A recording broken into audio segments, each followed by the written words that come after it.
الحمد للہ العزیز القہار والصلاة والسلام علی سید الابرار اما بعد اعوذ باللہ من الشیطان الرجیم بسم اللہ الرحمن الرحیم قال اللہ تبارک و تعالی فی القرآن المجید وَلِلَّهِ الْأَسْمَاءُ الْحُسْنَى فَادْعُوهُ بِهَا وَذَرُوا الَّذِينَ يُلْحِدُونَ فِي آيَاتِنَا سَيُجْزَوْنَ مَا كَانُوا يَعْمَلُونَ صدق اللہ العظیم۔ دیکھیے چلتی ہے مشرق کی تجارت کب تک، دیکھیے چلتی ہے مشرق کی تجارت کب تک، شیشہ دین کے عوض جام و سبو لیتا ہے مداوائے جنون نشتر تعلیم جدید، ہے مداوائے جنون نشتر تعلیم جدید کہ میرا سرجن رگ ملت سے لہو لیتا ہے، کہ میرا سرجن رگ ملت سے لہو لیتا ہے۔ احباب گرامی، آج ہم گفتگو کریں گے کہ ماڈرن ایجوکیشن کس طرح سے نوجوان نسل کو دین اسلام سے انحراف کی طرف لے جا رہی ہے۔ احباب گرامی، علامہ محمد اقبال رحمہ اللہ مصور پاکستان، جو کہ ہمیں پاکستان سے پہلے ہی وفات پا چکے تھے، چونکہ وہ باہر کے ممالک سے پڑے ہوئے تھے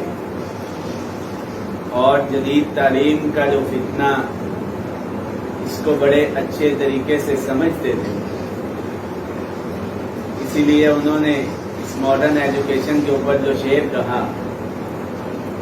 اس شعر کی وضاحت کے اندر میں آج ہمارے سسٹم میں موجود، ہمارے اس معاشرے میں موجود اس ایجوکیشن سسٹم، نظام تعلیم جو ہمیں دے دیا گیا ہے، زبردستی ہمارے اوپر مسلط کر دیا گیا ہے۔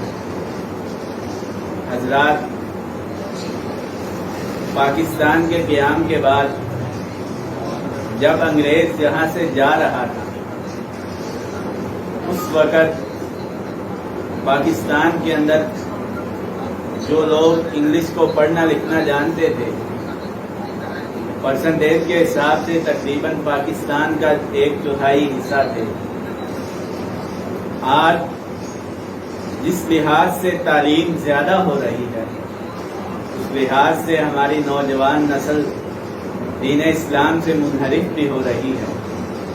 اللہ رب العزت نے قرآن کریم کے اندر 3 سے 4 آیات میں لفظ الحاد کو استعمال کیا ہے۔ احباب گرامی، الحاد کا لفظ لحد سے نکلا۔ لحد قبر کی ایک قسم ہے، قبر کی ایک جانب مردے کو لٹانے والی قبر، اس کو لحد کہا جاتا ہے۔ لیکن امام ابن کثیر رحمہ اللہ نے اور مفسر قرآن سیدنا ابن عباس رضی اللہ تبارک و تعالی عنہ نے لحد کا ایک دوسرا معنی بھی بیان کیا ہے کہ دین اسلام سے انحراف کرنا۔ آج کے زمانے میں سائنسی علوم پڑھنے کے بعد نوجوان نسل کے ذہن میں شکوک و شبہات پیدا ہوتے ہیں، جس کی وجہ سے وہ خدا کے انکار پر آ جاتے ہیں۔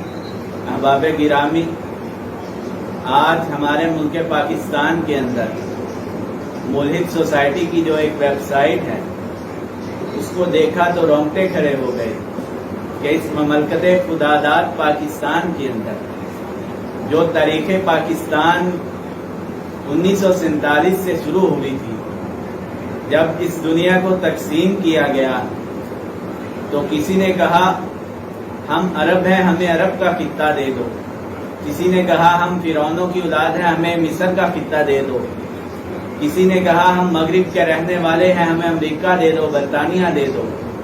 لیکن یہ واحد مملکت ایسی تھی کہ اس میں رہنے والے مسلمان لوگوں نے کہا میں ملک ہوں، یہ جو لاہا ہے لیکن ہمارا دین ایک ہے، ہمارا اسلام ایک ہے. ہم جس نبی کا کلمہ پڑھتے ہیں اس نبی نے ہمیں ایک امت قرار دیا ہے. اسی لیے ہم جو وطن حاصل کرنا چاہتے ہیں اس وطن کی بنیاد لا الہ الا اللہ ہوگی. لیکن آج جب ہم دیکھتے ہیں اسی مملکت خدا داد پاکستان کے 10 لاکھ پڑھے لکھے جاہل جو فی الفور اور علل اعلان کہتے ہیں کہ ہم خدا کی ذات کو نہیں مانتے.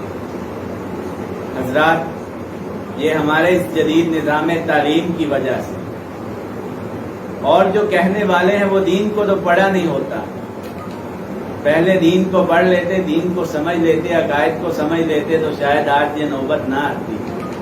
لیکن نوبت جہاں تک پہنچ چکی ہے، ہمارے اسلامی مدارس کے جو علماء کرام ہیں اور جو طلبہ ہیں ان کو اس جدید میدان میں اترنے کی ضرورت ہے.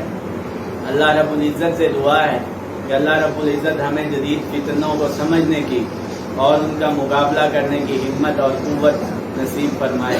ھذا ما عندی واللہ اعلم.